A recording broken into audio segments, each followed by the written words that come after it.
Like such Chinese mythology, red mouse suit Sun Wukong, steam engine armor, tooling equipped with guns and blue snakes, and spaceship catcher Yang Kui. I think everyone will feel fresh when they see these characters for the first time. Not to mention them, all handsome guys and beauties except him, but our aesthetic is bound to end up with the character's quality and heart. When I saw this Sun Wukong, the first thing I thought of was the truth. He said to Nishu, "What's the use of getting back the sutra? All these troubles in the world shocked him. So what if he called him back? It's like the waves in the East China Sea. Come and go and come. Alas, I have lived for thousands of years, and I can't change anything." When he became a struggle over the Buddha, he would have struggled with all sorts of injustices. He may have fought countless times in thousands of years, but the world has not changed. And what makes the great holy stick is his helplessness in witnessing the suffering of 1,000 years of reincarnation. A helpless hero is a powerless hero. This kind of entanglement is what impressed me most about Sun Wukong. When I see this Nashi, I think of how he was troubled by the memories of 3,000 years ago, when he saw himself who was born anti-bone. Right, Brother Quan? Bent on fighting violence with violence. It leads to violence, implicates innocent people, and breeds deeper suffering and hatred. As a result, he began to doubt his strength. So the meta-god of Nashi slept, and he also became a powerless annoyance, while the bride simply yawned and slouched, and he also lost his power.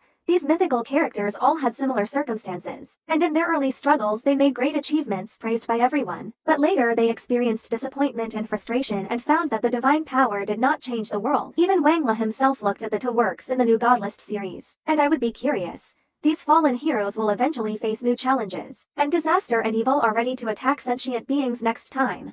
So what should they use to nourish their indifferent beliefs? I think the answer may lie in the other two characters in the animation, White Snake and Green Snake. In them, I did not see that kind of powerlessness, but saw the determination not to hit the south wall and not to look back. White Snake knows full well that he will be sad and may even die, but he still has to go to the world to look for Zuzuin, even if the Green Snake lost his power in life and death. No matter how many horrors and disasters he faced in Shura, he refused to jump into shamelessness, lay down his obsession and extricate himself from pain. From generation to generation, searching for children will not stop, and it is memories that provide them with faith.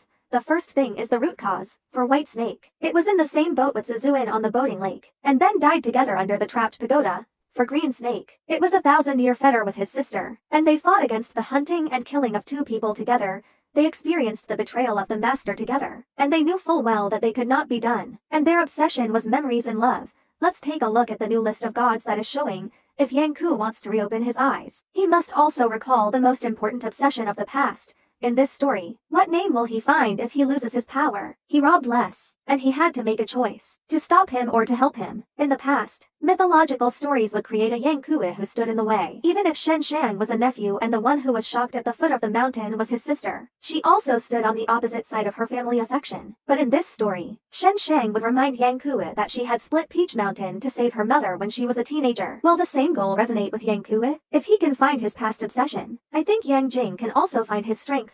Alright, jump out of these characters and stories and think about our present age. How do Chinese people tell new Chinese stories? I think we should be like White Snakes and Green Snakes. Even if our eyes have to be caught and bound by the challenges and troubles in front of us, we should not forget our own roots, the aesthetics that have honed thousands of years, those myths that have been told for thousands of years, even in an era of strange and ever-changing times. This obsession with history, roots, and memories of our ancestors, it will form the belief that we will move on. I think the pursuit of light animation is also under such a challenge. In their works, we can always see the combination of ancient and modern novel designs, can see shocking 3D fairy demons and gods were visual effects, but also have the characteristics of modern society, almost to that assurance. But what really moves Pia